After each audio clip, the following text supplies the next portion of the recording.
You are surrounded by fools, and it's exhausting, not the harmless kind, not the quiet kind, the loud, confident, absolutely certain kind, the ones who speak in bullet-point certainty about things they barely understand, the ones who dominate meetings, hijack conversations, and somehow walk away feeling like they crushed it. Meanwhile, you walk away drained. And here's the twist nobody warns you about. Your intelligence, the thing you rely on most, is the exact reason you keep losing. You think being logical protects you. You think being informed gives you leverage. You think if you just explain it clearly enough, bring the receipts, lay it out step by step, they'll eventually pause and say, "All right, you're right, that almost never happens." 2 centuries ago, Arthur Schopenhauer understood something brutally simple. Arguing with a fool is not noble. It's self-destruction disguised as virtue. The modern world tells you to educate the ignorant. Schopenhauer would tell you to stop wasting your breath. There is an architecture to neutralizing stupidity, a method used by dangerous minds throughout history, a way to walk out of every interaction calm, untouched, unbothered, while they think they won. And once you see it, you will never argue the same way again. Because the real problem isn't their ignorance. It's your belief that they care about truth. Phase 1. The problem: why you keep losing, even when you're right. You know the scene: boardroom, family dinner, online comment battlefield. Someone speaks with unshakable confidence about something they clearly misunderstand. You feel it first in your body, the pressure in your chest. Your mind immediately maps the logical flaws. You see the contradictions like cracks forming in glass. You gather facts. You structure your argument. You deliver it cleanly, expecting clarity to dissolve confusion. Instead, they blink. Then they double down. Facts stop mattering. Context disappears. Nuance becomes irrelevant. They repeat the same claim louder. You leave mentally exhausted. They leave energized. Why? Because you are playing the wrong game. You are projecting your cognitive operating system onto hardware that cannot run it. Intelligent people carry a silent assumption that others value truth. That evidence will naturally override ego. It does not. Schopenhauer observed that most arguments are not about discovering truth. They are about dominance. Modern psychology later formalized this observation through the Dunning-Kruger effect. Low competence often produces inflated confidence precisely because the person lacks the ability to recognize their own incompetence. Ignorance is not passive, it is defensive. When identity is fused with opinion, disagreement feels like existential attack. The ego will destroy conversation itself before accepting humiliation. This dynamic becomes clearer through the work of Daniel Kahneman in Thinking, Fast and Slow. Human cognition operates in 2 modes. System 1 is fast, emotional, instinct-driven. System 2 is slow, analytical, effortful. You are speaking from System 2. They are reacting from System 1. You offer nuance, they offer certainty. You think in probabilities, they think in absolutes. You are translating complexity into language they cannot process, and you are the only one spending energy doing it. Debate with such minds is not intellectual combat, it is endurance warfare, and they are playing the game of exhaustion. Phase 2. Weaponized agreement. Let their logic destroy itself. When you argue with a fool, you are giving them friction. Friction makes them feel important. Your resistance signals that their opinion matters. Every counter-argument tells them your attention is a victory. You believe you are dismantling their idea. They believe they are competing with you, and competition is status.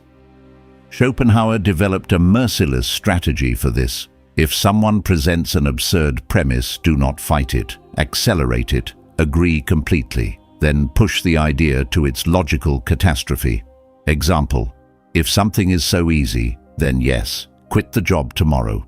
Let's buy paint after work. You handle the canvas. I will arrange the gallery. We will be millionaires by Friday. Watch their reaction. You did not attack them. You validated them, then forced their idea to confront its own end. They must now reintroduce nuance to save their dignity. You did not defeat them with logic. You let their logic collapse under gravity.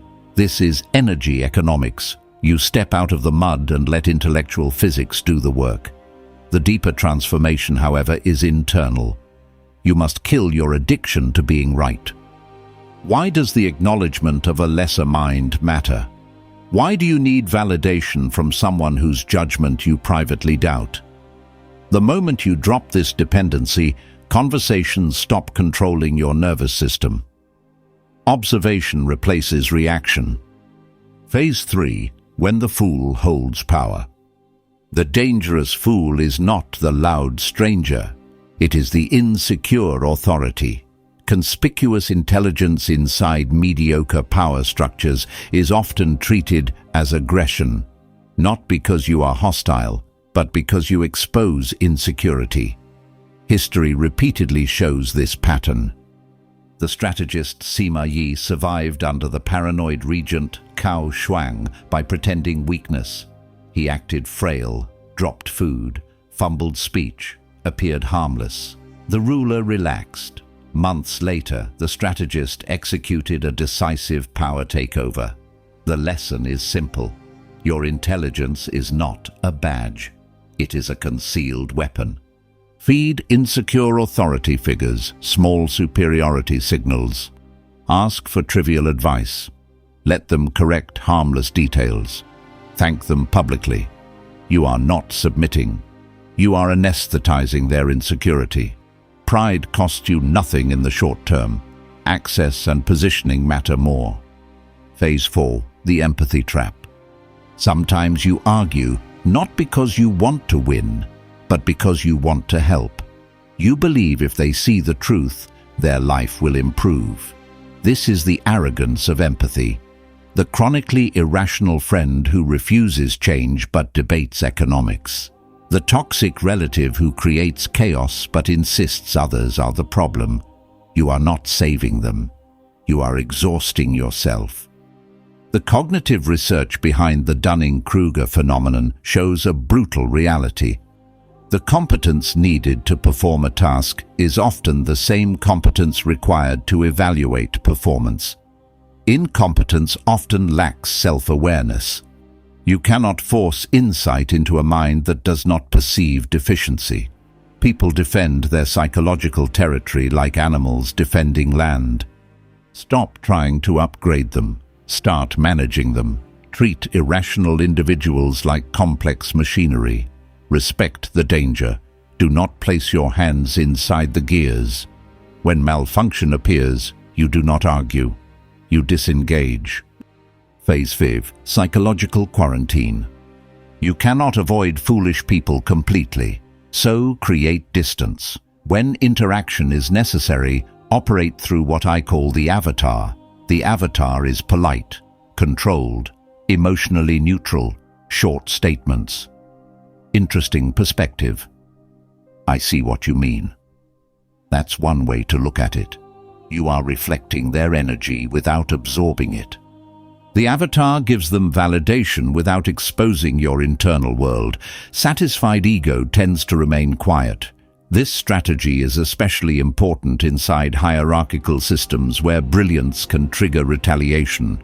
You do not out-argue a king inside his castle. You outmaneuver him. Become small where visibility is dangerous. Reveal intelligence only when it serves strategy.